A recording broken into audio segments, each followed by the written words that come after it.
Camerounaises, Camerounais, mes chers compatriotes, nous voici parvenus à la fin de l'année 2024, une année qui a confirmé la mauvaise santé de notre pays et de notre société. Même les plus fanatiques du régime en place constatent et commencent à admettre que le Cameroun est sur une pente dangereuse à tous égards. Chacun de nous le ressent sur lui-même, dans sa vie quotidienne et par rapport aux perspectives d'avenir du pays. Contrairement à l'habitude, je ne vais donc pas faire un bilan récapitulatif des échecs du pouvoir en place au cours de l'année 2024. Il me suffit de relever que la situation sécuritaire de notre pays ne s'est pas améliorée de façon significative. Le conflit armé dans les régions du nord-ouest et du sud-ouest étant toujours non résolu et les attaques meurtrières de la secte criminelle Boko Haram ayant repris de plus belle. Que nos performances économiques sont loin derrière celles de pays de niveau comparable en Afrique, cependant que notre endettement public ne cesse de s'aggraver et à des taux d'intérêt quasi usuraires pour des investissements invisibles ou inachevés à date, mettant ainsi un lourd fardeau sur les épaules de nos enfants qui devront payer pour notre légèreté et nos malversations. Que la situation scolaire est catastrophique et sur le plan social en particulier, avec une hausse continue des prix des denrées de première nécessité qui rend le coût de la vie insupportable pour nos populations, en particulier les plus pauvres et les plus vulnérables. Que l'augmentation successive des prix des carburants, sous le prétexte mensonger de la suppression des subventions de l'État, contribue à la cherté de la vie, alors que notre pays est un producteur de pétrole, si modeste soit-il. L'état catastrophique des infrastructures routières, notamment les pénuries chroniques d'eau potable et les coupures intempestives de l'électricité, qui détruisent les outils de production des entreprises, compliquent la vie des ménages et empêchent naturellement l'industrialisation du pays. Bref, le septennat volé qui s'achève en 2025 aura été véritablement un gâchis pour notre pays. Le septennat des grandes opportunités est devenu celui des grandes désillusions et de la déprime nationale. Le candidat de la force de l'expérience a disparu pour laisser place à un gouvernement de la force sans expérience, qui répand la terreur pour essayer de soumettre les Camerounais. Mal lui en prend. Le mérite, le seul de ce septennat, est de convaincre une écrasante majorité des Camerounais de la nécessité urgente d'un changement par l'alternance politique dans notre pays. Par conséquent, je vais focaliser mon propos sur ce qui nous attend en 2025 et faire une esquisse de ce que nous pourrons faire ensemble dans les mois et les années à venir pour redresser l'économie, la situation sociale et culturelle de notre pays et assurer le rayonnement international du Cameroun.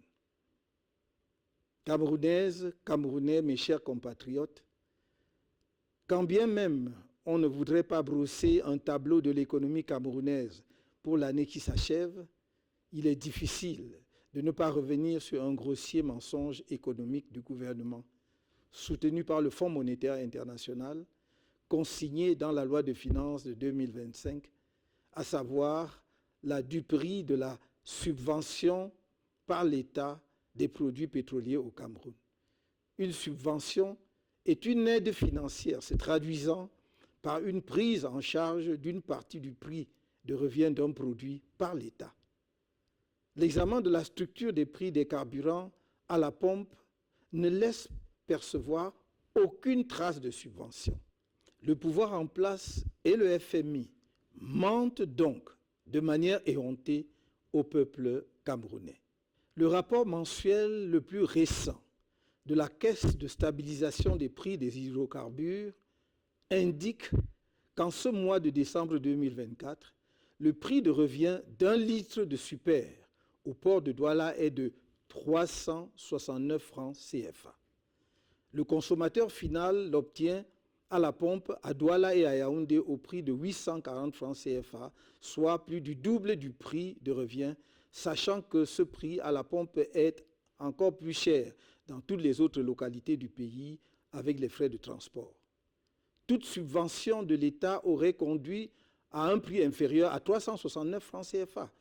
Mais non seulement le consommateur final paie l'entièreté du prix de revient, il paie en plus un supplément de 471 francs CFA, représentant le transport jusqu'au point de livraison et divers prélèvements de l'État.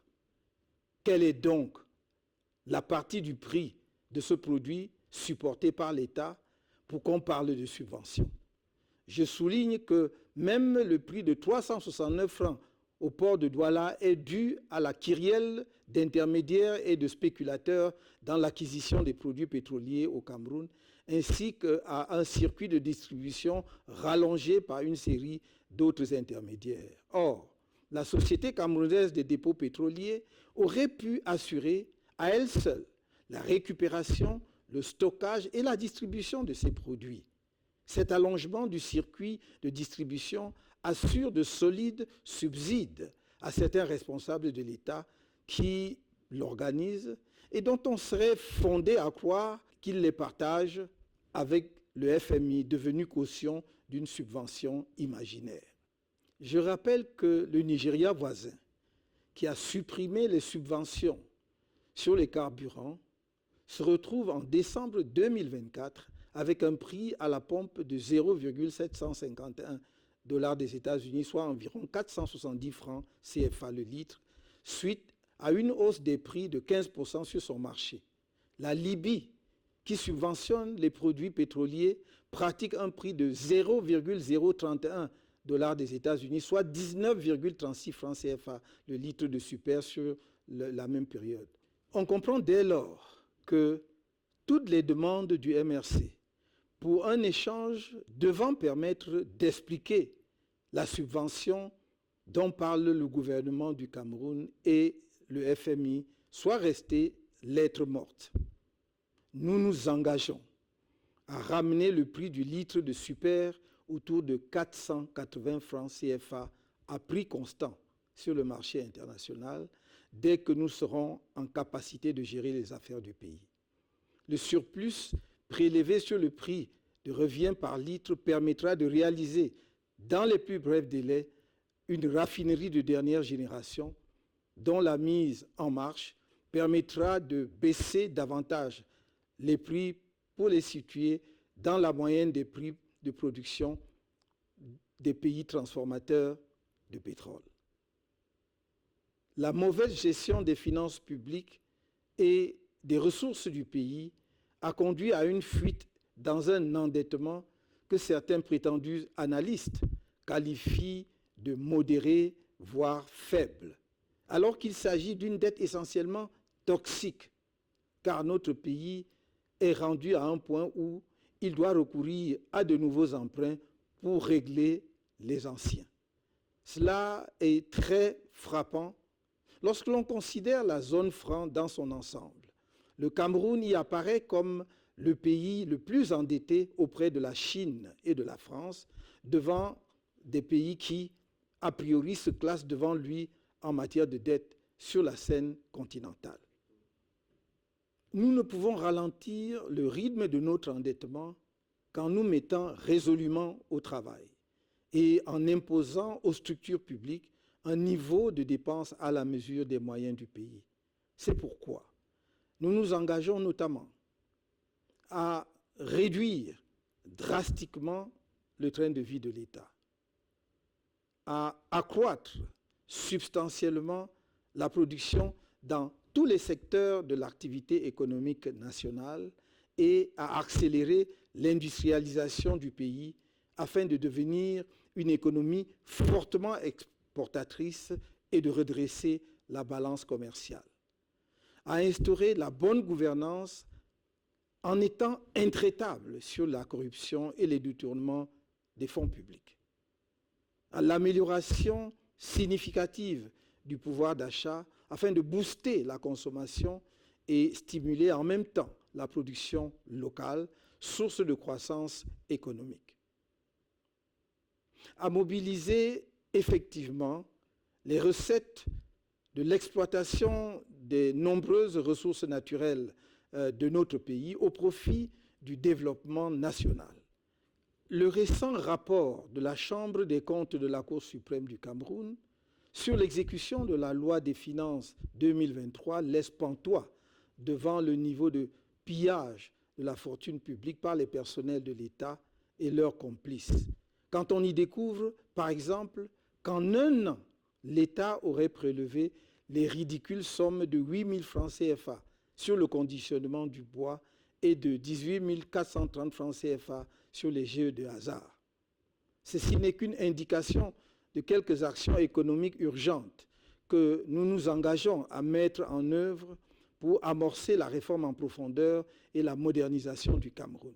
Notre programme de gouvernement en vue de l'élection présidentielle de 2025 sera rendu public en son temps.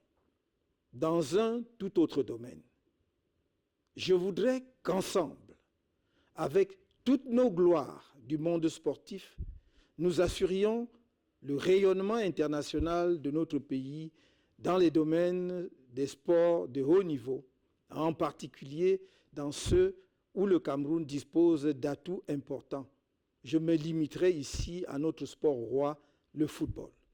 Notre objectif majeur à moyen terme est la co-organisation avec 3 pays frères, la Côte d'Ivoire, le Nigeria et le Ghana, de la Coupe du monde de football en 2038. La contribution exceptionnelle du Cameroun, tant au football africain qu'au football mondial, nous autorise une telle ambition. Nous sommes convaincus qu'en s'associant dans une telle initiative, le Cameroun, la Côte d'Ivoire, le Ghana et le Nigeria, 4 grandes nations de football africain et mondial, dotées d'infrastructures sportives de classe mondiale, auraient de bonnes chances de convaincre les instances compétentes de la FIFA de leur capacité à organiser ensemble, avec succès, un tel événement planétaire entièrement sur le sol africain après l'Afrique du Sud. Ce serait assurément un motif de grande fierté pour nos 4 pays et pour notre continent. Avec votre soutien, nous mettrons un maximum d'efforts et de ressources diplomatiques pour convaincre les uns et les autres de la pertinence d'un tel projet. D'abord la Côte d'Ivoire, qui aurait déjà manifesté l'intérêt pour l'organisation de cette grande fête du football mondial, puis le Nigeria et le Ghana, ensuite la FIFA. Camerounaises, Camerounais, mes chers compatriotes, l'année 2025 est, faut-il le rappeler, une année électorale décisive pour notre pays. Je serai candidat au scrutin présidentiel à venir. C'est assurément une mauvaise nouvelle pour ceux qui ont rêvé qu'ils pourraient garder le pouvoir ou y accéder sans affronter le peuple du changement et de l'alternance, c'est-à-dire les forces favorables à la démocratie dans notre pays. Ceux-là doivent se raviser, car par la grâce du Très-Haut, je serai candidat sans aucun doute. Le candidat porté par le MRC et les autres membres de l'APC, le candidat du peuple de la rupture avec une dictature néocoloniale. Ma candidature remplit toutes les conditions fixées par la Constitution et le Code électoral, et chacun devra en prendre acte, parce que telle est la loi. Le scrutin présidentiel à venir opposera 2 conceptions du Cameroun. D'une part, une conception passéiste et tribaliste d'un pays figé dans l'inertie, fondé sur l'arbitraire et l'exercice de la terreur contre les citoyens, gangréné par la corruption, héritière du pouvoir colonial et de ses pratiques, et au service d'une nébuleuse néocoloniale effrayée par la modernité autant que par la diaspora camerounaise, dépourvue d'empathie et de compassion vis-à-vis des populations les plus vulnérables ou sinistrées comme à Ezeka, au mont Bankolo, dans les inondations de l'extrême nord, à Ngouaché ou à la falaise de Tchan, pour ne citer que quelques exemples récents. En tous ces lieux de douleur et de larmes, les populations espéraient en vain la présence d'un président indifférent et irrémédiablement absent. D'autre part, une conception d'un Cameroun moderne, humaniste, compassionnel et solidaire, à l'écoute du pays profond, y compris de sa diaspora et de ceux qui en sont venus à une révolte violente, profondément attachée à l'état de droit et à la justice, ouverte à l'indispensable réforme de l'État pour mieux répondre aux aspirations de toutes les composantes de la nation et portée par l'attention à la nécessité de s'enraciner dans nos cultures, de maîtriser les savoirs scientifiques et technologiques, de réaliser un progrès collectif partagé et attaché à la défense de la souveraineté de notre pays et de notre intérêt national, à la construction d'une Afrique unie, digne, respectée parce que puissante et maîtresse de son destin. Telles sont les deux visions d'avenir de notre pays qui sont devant vous et qui doivent éclairer votre choix en 2025. Tous les efforts doivent être faits afin que nous atteignions notre objectif ultime à l'issue de ce scrutin, à savoir la victoire. Dans cette perspective, un budget a été approuvé lors du Conseil national du MRC tenu le 26 octobre dernier à Yaoundé. Il sera complété éventuellement par les prévisions des autres membres de l'Alliance politique pour le changement. L'élection présidentielle de 2025 n'est pas juste un scrutin comme ceux qui l'ont précédé. C'est une élection cruciale dans la vie et l'histoire de notre pays qui permettra de le relancer ou de le laisser poursuivre sa dérive dans les décennies à venir. C'est pourquoi j'en appelle à notre sursaut collectif face au candidat du pouvoir, qui qu'il soit, car le candidat du RDPC bénéficiera, comme d'habitude, des financements illimités de l'État, des grandes entreprises, des femmes et hommes d'affaires les plus riches du pays, voire du discret soutien de certains pays étrangers. La contribution de chacun au financement de notre participation digne et efficiente au scrutin à venir est donc indispensable. Nous lancerons la campagne de collecte des contributions au cours du mois de janvier. En prévision de cette opération vitale et dans un souci de transparence, nous avons écrit au ministre des Finances et au ministre de l'Administration territoriale, ainsi qu'au délégué général à la Sûreté nationale depuis le 5 novembre 2024, non seulement pour les en informer, mais aussi pour leur demander expressément de nous accompagner dans cette opération afin d'éviter toute spéculation inutile ou malveillante sur les résultats de la collecte et son utilisation. Une bonne élection, c'est d'abord une élection crédible, qui n'est possible que si les organismes en charge de l'organisation de ces élections et de l'arbitrer sont eux-mêmes crédibles. Et l'ECAM a un rôle essentiel à jouer pour garantir des élections transparentes, justes et libres et apaisées dans notre pays. L'expérience tirée de notre participation au double scrutin législatif et municipal de 2013 et plus encore de l'élection présidentielle du 7 octobre 2018 montre un arbitre de jeu électoral plutôt partisan. Une illustration récente est l'attitude de l'ECAM pendant l'année 2024, alors que les Camerounais se mobilisaient comme jamais auparavant pour les inscriptions sur les listes électorales et qu'on se serait attendu à ce que l'ECAM les y encourage avec enthousiasme. On a tous été témoins des manœuvres d'obstruction engagées en particulier par la direction générale de l'ECAM. Cette tare qui inspire à la population le sentiment que tout est joué d'avance doit être corrigé impérativement avant le prochain scrutin présidentiel. C'est l'occasion de rappeler une fois de plus que l'article 80 du Code électoral dispose, je cite, qu'à l'issue des opérations de révision et au vu des documents et données communiquées par les démembrements régionaux d'Elections Cameroun, le directeur général des élections établit et rend publique la liste électorale nationale au plus tard le 30 décembre. Fin de citation. Nous sommes aujourd'hui le 31 décembre 2024. Dans quelques heures, nous serons en 2025 et la liste électorale nationale n'est toujours pas rendue publique.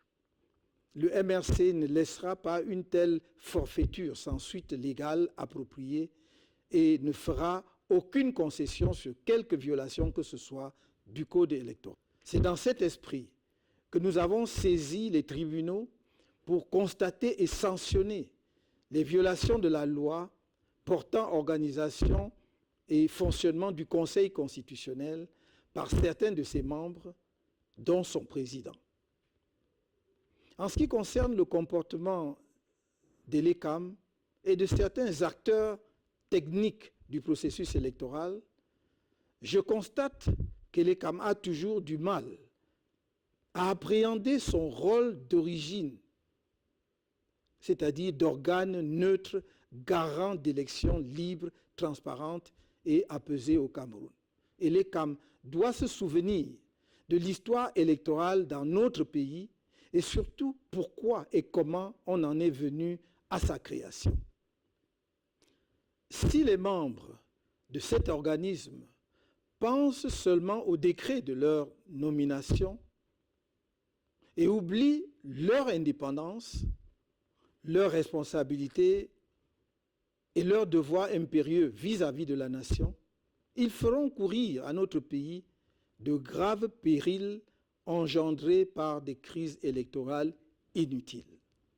S'agissant des partenaires techniques de l'ECAM, l'Allemagne, qui a souffert gravement dans son histoire des dérives totalitaires d'un régime politique et qui surmonta admirablement cette épreuve, est bien placée pour comprendre la frustration du peuple camerounais face au comportement inacceptable de certaines sociétés allemandes qui accompagnent l'organe électoral camerounais.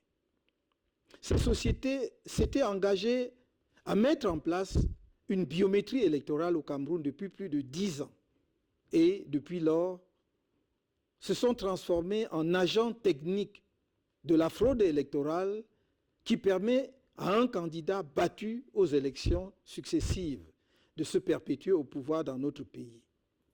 Cette situation inadmissible ne saurait continuer sans aucune conséquence légale. C'est l'occasion pour moi d'interpeller tous les partenaires du Cameroun et notamment ceux qui assistent financièrement à l'ECAM.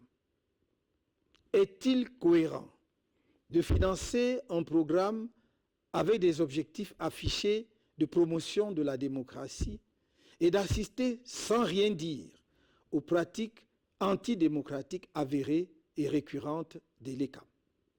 Mes chers compatriotes, je sais que mieux que les autres Camerounais, vous, responsables et éléments des forces de défense et de sécurité, et vous, autorités administratives à tous les niveaux, savez que notre pays entre dans une zone extrêmement sensible et volatile.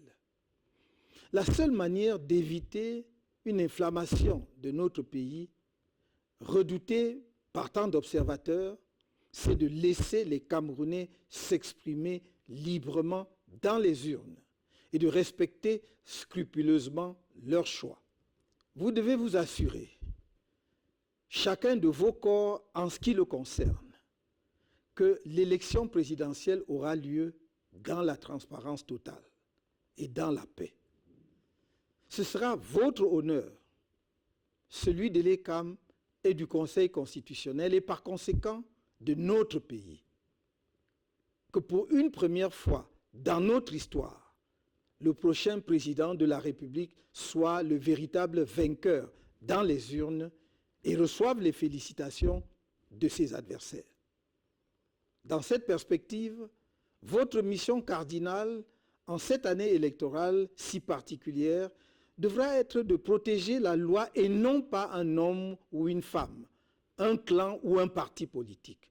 Votre responsabilité est particulièrement grande.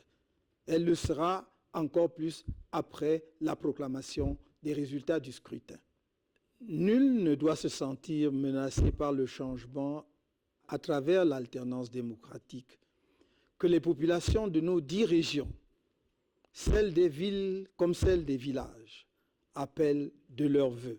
Nul ne doit en avoir peur, car nous aurions là une occasion exceptionnelle de réconcilier et de rassembler, de penser les mémoires plurielles blessées et de remettre notre pays sur les rails.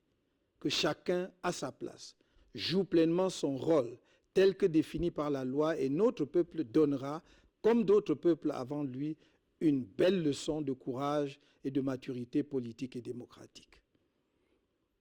Camerounaises, Camerounais, mes chers compatriotes, l'élection présidentielle, c'est la rencontre d'un candidat, femme ou homme, avec le peuple.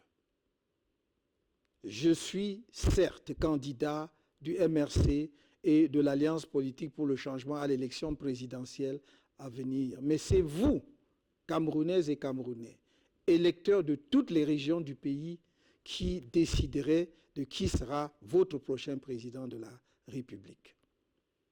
Depuis mon entrée en politique, avec le lancement du MRC en 2012, vous avez été témoin des multiples campagnes de diabolisation contre ma personne, orchestrées tant ici même au Cameroun que dans les médias internationaux par le pouvoir en place.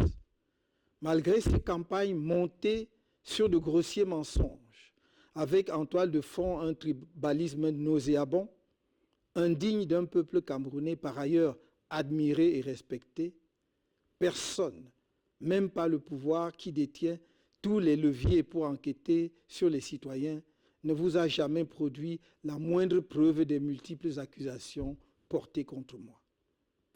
Je suis dans la vie publique depuis plusieurs années. La plupart d'entre vous me connaissent un temps soit peu. Chacun de vous a eu le temps de m'observer et de pouvoir se faire une opinion factuelle de mon attachement sincère aux Camerounais de toutes les origines et de toutes les religions, ainsi que de mon engagement patriotique indéfectible pour notre cher pays. Jugez chaque personnalité publique par vous-même sur la base de ses actes et non pas sur ce qu'on vous fait croire qu'elle est. C'est la seule façon d'échapper à la manipulation, la propagande, le mensonge et d'éviter les regrets après coup qui arrivent toujours trop tard. Dans cet esprit, je lance une fois de plus, comme je n'ai cessé de le faire solennellement, au moins depuis la convention du MRC de 2017, un appel en direction de mes compatriotes du RDPC, habités par le désir du changement et de sauvetage de notre pays. Je leur redis que mes bras leur restent largement ouverts. Ma conviction profonde est qu'on ne peut pas nourrir l'ambition de construire un pays en excluant du chantier national certaines de ses filles et de ses fils pour leurs choix politiques passés. Je sais qu'il y a dans les rangs du RDPC des femmes et des hommes de qualité qui, malheureusement, n'ont jamais pu exprimer la plénitude de leurs talents. J'aurais besoin d'eux pour sortir notre pays de la misère structurelle où il a été plongé, du fait des mauvais choix politiques faits au sommet de l'État depuis 42 ans. J'ai besoin de toutes les énergies pour remettre le Cameroun au travail, dans l'ordre et la discipline, afin de réaliser le progrès partagé de toutes les populations et son rayonnement international.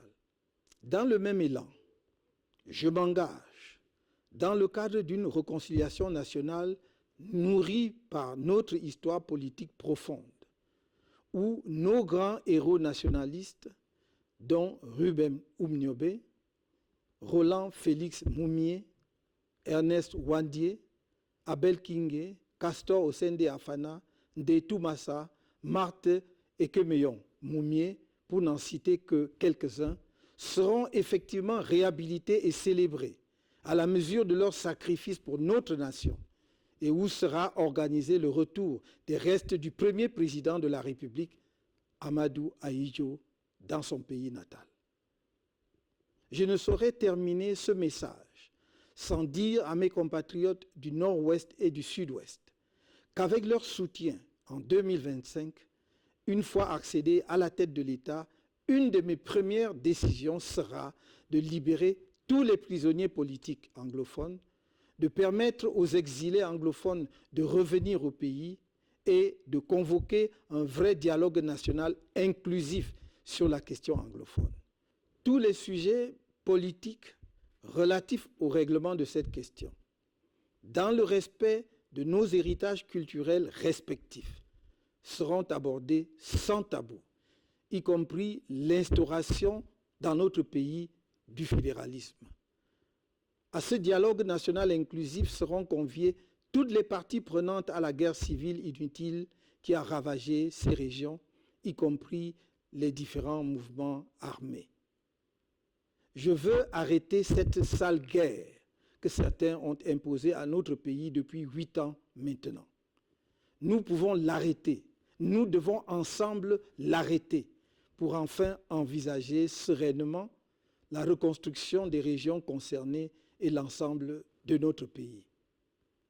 De même, je puis assurer mes compatriotes des régions de l'extrême nord, du nord et de la Damoa, qui ont tant donné au pouvoir en place, mais qui sont abandonnés sans état d'âme, à une misère choquante et à la merci de l'insécurité, de notre engagement à prendre toutes les mesures nécessaires pour le relèvement économique et social des 3 régions concernées et à mettre à la disposition de l'armée camerounaise tous les moyens conséquents pour sécuriser nos frontières orientales afin d'endiguer les attaques terroristes de la secte Boko Haram qui perturbent leur quotidien depuis plus de 10 ans. S'agissant de la lutte politique en cours, j'ai une pensée particulière pour nos nombreux compatriotes qui purgent encore des peines de prison arbitraires et illégales, malgré l'avis du groupe de travail sur la détention arbitraire de l'ONU en date du 4 novembre 2022. L'État du Cameroun foule aux pieds cet avis alors qu'il s'impose à lui en raison de la ratification par notre pays du Pacte international relatif aux droits civils et politiques de 1966. Enfin, je voudrais être très clair pour tous nos compatriotes qui seront en charge de maintenir l'ordre public au cours de l'année 2025. Plus jamais, le MRC ne tolérera la barbarie que certaines autorités administratives, éléments des forces de sécurité et magistrats ont fait subir à ses militants et sympathisants. Chaque tortionnaire d'un de nos militants ou sympathisants sera personnellement tenu responsable. Il sera poursuivi jusqu'à la fin de ses jours. À toute fin utile, je rappelle aux uns et aux autres que la torture est un crime imprescriptible et qu'en tant que crime contre l'humanité, il peut faire l'objet de poursuites devant des tribunaux étrangers. Je réitère également que nous danserons sur le rythme que choisira le régime et que si le peuple camerounais devait être placé en situation de légitime défense, il exercerait sa légitime défense. Mes chers compatriotes, le soutien que je sollicite de vous passe par une inscription massive sur les listes électorales de l'ECAM dès le 2 janvier 2025. Pour ceux et celles qui ne sont pas encore inscrits, la campagne d'inscription qui s'ouvre le 2 janvier sera la dernière avant le scrutin présidentiel que nous attendons tous.